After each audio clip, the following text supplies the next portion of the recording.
Hello everyone, স্বাগতম জনাইছো আপোনালোকক মোৰ ইউটিউব চেনেললৈকে। ইউটিউবৰ এই যাত্ৰাত আজি এইটো মোৰ প্ৰথম ভিডিঅ'। মোৰ এই চেনেলটোত অসমৰ কম্পিটিটিভ এক্সাম, বৰ্তমান যাক আমি ADRE বুলি জানো, ডাইৰেক্ট ৰিক্ৰুইটমেণ্ট এক্সাম, তাত মেথছৰ কাৰণে যিখিনি চিলেবাছৰ প্ৰয়োজন হয় বা মেথছৰ যিখিনি চিলেবাছ আছে, সেই চিলেবাছখিনি মই মোৰ ইউটিউব চেনেলটোত কভাৰ কৰিম। আপোনালোকৰ সহায় সহযোগিতাৰ প্ৰয়োজন। আশা কৰিছোঁ আপোনালোকৰ পৰা সহায় সহযোগিতা পাম। আৰু মোৰ ফালৰ পৰা প্ৰতিশ্ৰুতি থাকিল যে ADRE পৰীক্ষাৰ কাৰণে যিমানখিনি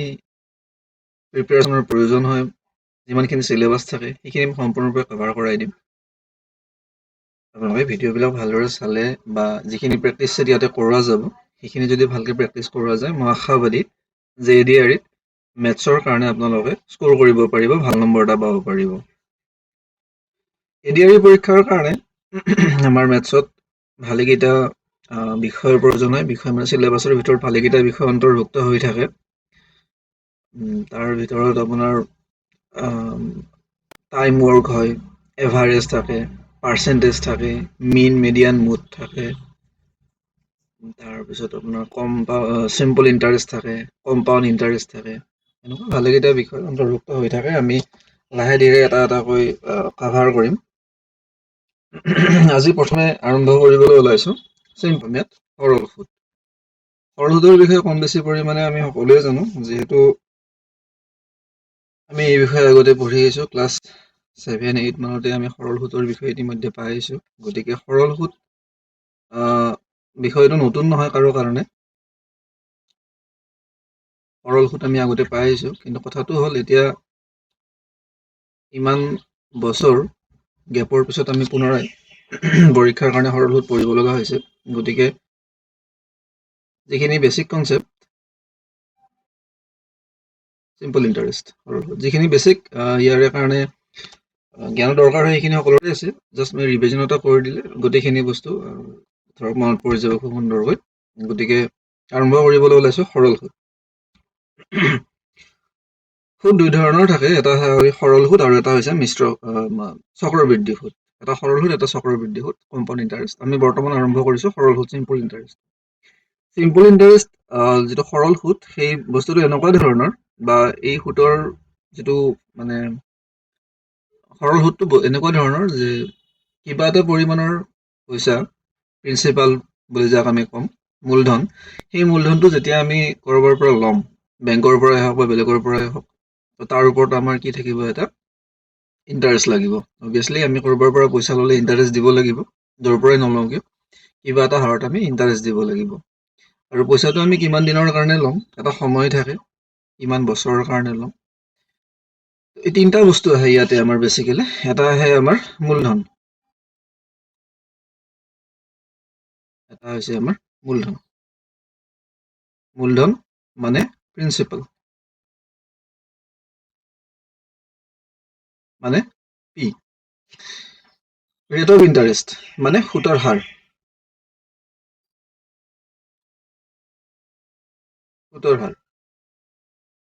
ৰেট অফ ইণ্টাৰেষ্ট, এইটো আৰ বুলি ক'লো। আৰু এটা হৈছে আমাৰ সময়, টাইম, টি। ইতিমধ্যে আমি উল্লেখ কৰিলোঁ যে পি আৰ টি তিনিটা বস্তু থাকে। এটা থাকে আমাৰ পি মানে হৈছে প্ৰিন্সিপাল, মানে কিমানখিনি পৰিমাণৰ পইচা আমি ধাৰলৈকে লৈছোঁ। আৰ, ৰেট অফ ইণ্টাৰেষ্ট, কি পৰিমাণৰ মানে সুতৰ হাৰত আমি পইচাখিনি লৈছোঁ, এটা সুতৰ হাৰ থাকিব। আৰু টি মানে হৈছে টাইম, কিমানখিনি সময়ৰ কাৰণে লৈছোঁ। ইয়াত বেচিকেলি যিটো ৰেট অফ ইণ্টাৰেষ্ট থাকে, ৰেট অফ ইণ্টাৰেষ্টটো বেচিকেলি আমাৰ ইয়াৰলি দিয়া যায়, যে বছৰি 10% সুতৰ হাৰত বা বছৰি 12% সুতৰ হাৰত, এনেকুৱা ধৰণৰ এটা ৰেট অফ ইণ্টাৰেষ্ট দিয়া থাকে। আৰু টি টাইমটো জেনেৰেলি ইয়াৰত দিয়া থাকে, 2 বছৰ 3 বছৰ এনেকুৱা ধৰণৰ আমাৰ বছৰত দিয়া থাকে। পিছলৈকে আমি পাম যেতিয়া আমাৰ ৰেট অফ ইণ্টাৰেষ্টবিলাক কোৱাৰ্টাৰলি হ'ব পাৰে, কেতিয়াবা হাফ ইয়াৰলি হ'ব পাৰে, অৰ্থাৎ 3 মাহৰ মূৰে সুতৰ হাৰ লাগিব পাৰে কিবা এটা পৰিমাণৰ মূলধনত,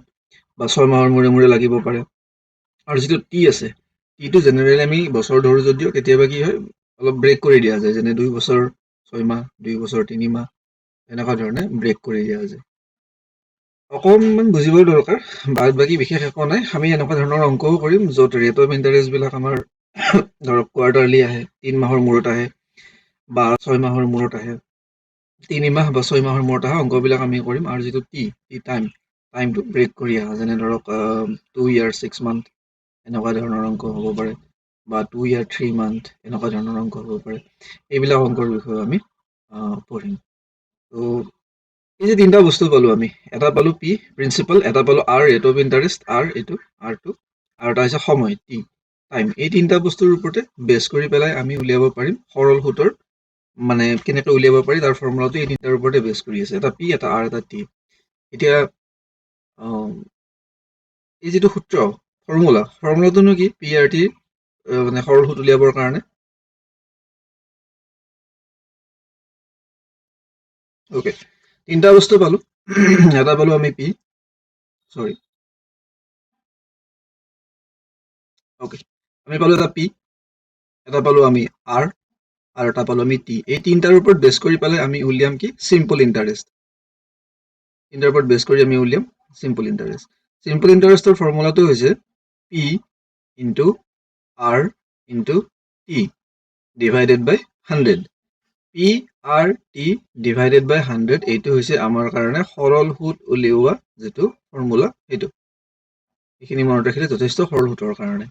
পি আমি অলৰেডি পাই আছো principal R rate of interest P মানে principal R rate of interest T মানে টাইম কিমান সময়ৰ কাৰণে লোৱা গৈছে বাই 100 এইখিনিৰ পৰা আমি এছআই উলিয়াব পাৰো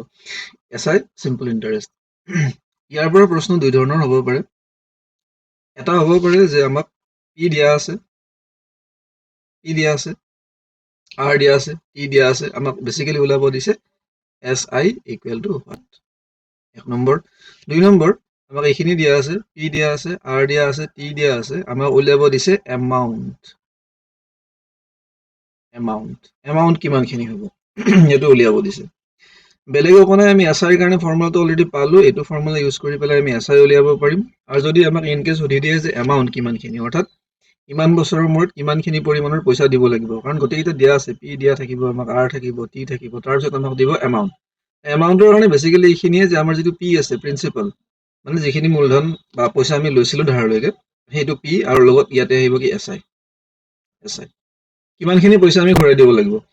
ঘূৰাই দিব লগা পইচাত নিশ্চয় মূলধনটো সোমাই থাকিব কাৰোবাৰ পৰা যদি 5,000 টকা লৈছো 5,000 টকাটো দিবই লাগিব আৰু লগতে ইণ্টাৰেষ্টটো সোমাই থাকিব তাতে গতিকে পিৰ লগত যেতিয়া এছআই আমি প্লাছ কৰিম এই দুটা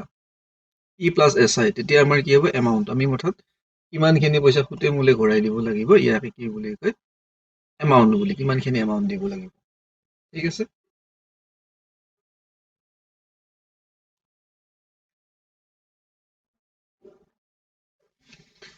উদাহৰণ এটা লৈছো চিম্পল ইণ্টাৰেষ্টৰ ওলাব লাগে কেনেকৈ ধৰি ললো এজন মানুহে এটা পৰিমাণৰ পইচা লৈছে পি প্ৰিন্সিপাল কিমান 10,000 ধৰি ললো ৰেট অফ ইণ্টাৰেষ্ট আৰ কিমানকৈ লৈছে 12% কিমান দিনৰ কাৰণে লৈছে টি ফৰ 2 ইয়াৰ আমাক ওলাব দিছে এই ক্ষেত্ৰত এছআই অৰ্থাৎ এজন মানুহে যদি 10,000 টকা 12%